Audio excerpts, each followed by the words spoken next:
Hi. Yeah. I don't have a question. I want to talk about two of my favorite quotes and something I remember when I was a kid watching maybe a cartoon show where the witches were around their cauldron and they were putting in their magic stuff and stirring it up, and then it like turned into the thing that they'd created. And A sort of conjuring. yeah, I like your metaphors a lot. I love the one about being in a kitchen with every ingredient possible and being able to make whatever you want. And if you're making apple pie, you don't have to put anything in there except what goes in an apple pie. And if, the paprika or the hot sauce gets in there, it's because you said, get that out of the kitchen. And that put it in. Just don't put it in your pie. By giving it attention, yeah. And that is how it gets in there, isn't it? Yeah.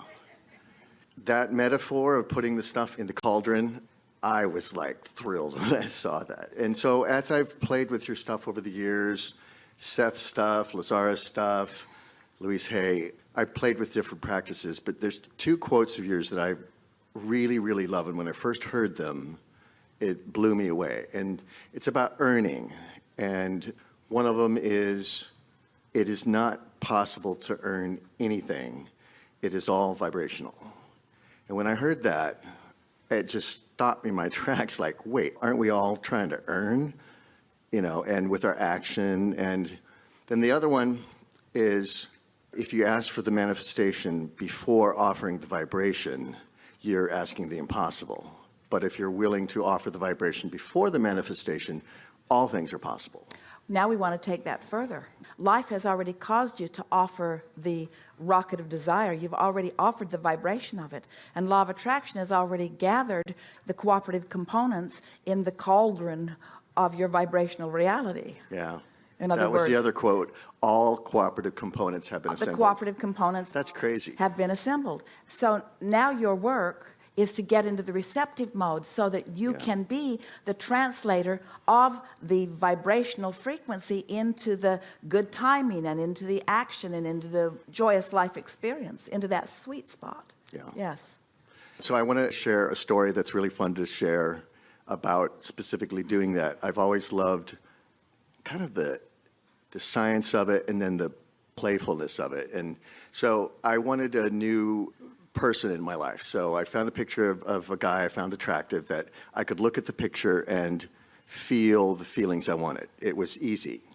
So you know how you say, I know you know how you say, get into the vortex and I use your breathing meditation to do that.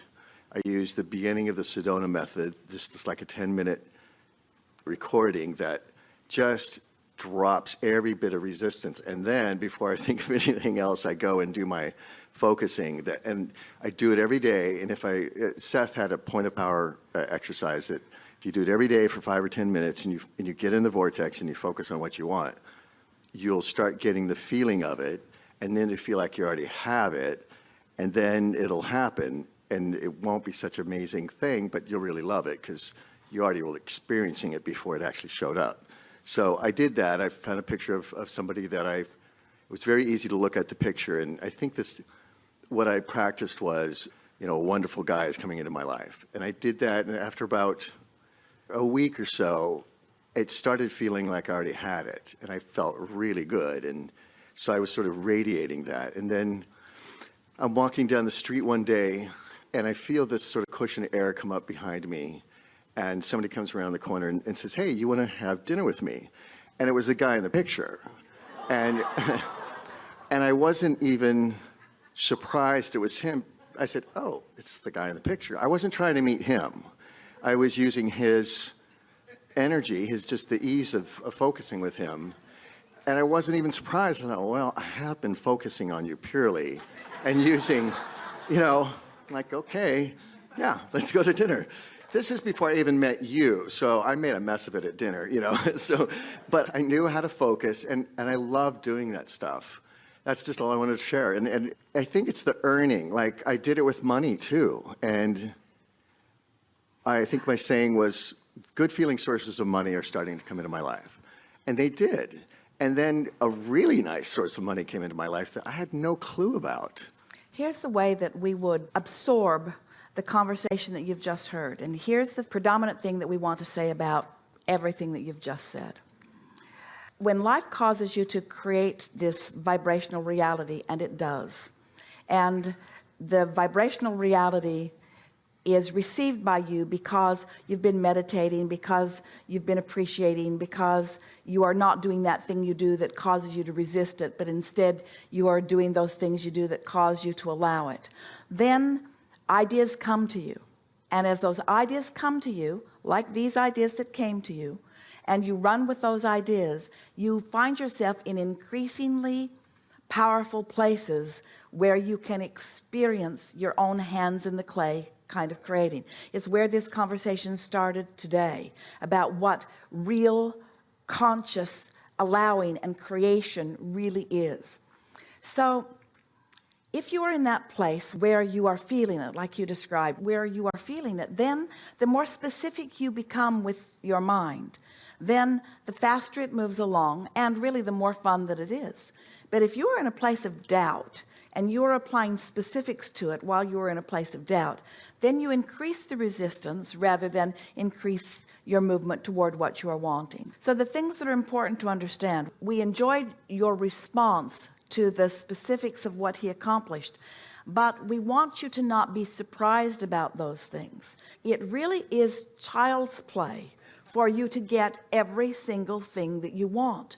That's the way it is supposed to work. It is not supposed to be shocking to you when someone sets forth an intention, focuses upon it, is aware of how he is feeling, makes sure that he is feeling good, focuses himself into a place of feeling good, and then the universe delivers him to the place where what he wants is, and there is a rendezvous, a timing, and an awareness.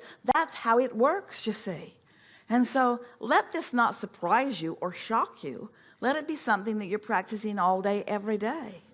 If you find yourself feeling uncomfortable about something, give it a rest. If you find yourself feeling excited about something, give it more attention.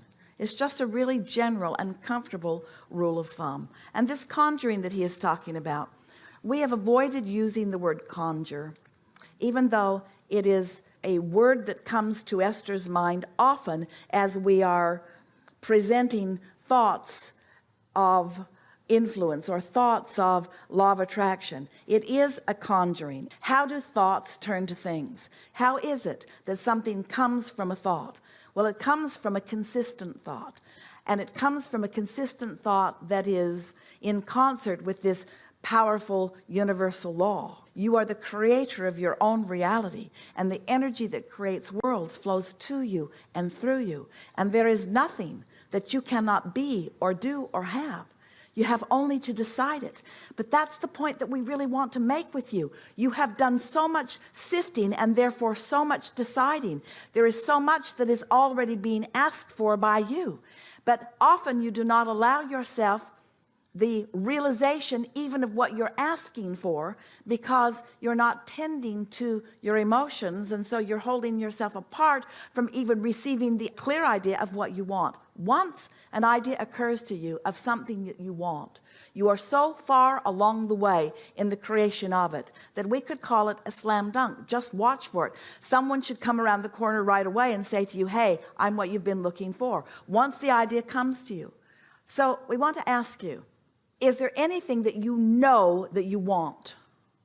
Has the idea of the specifics of something wanted come into your mind?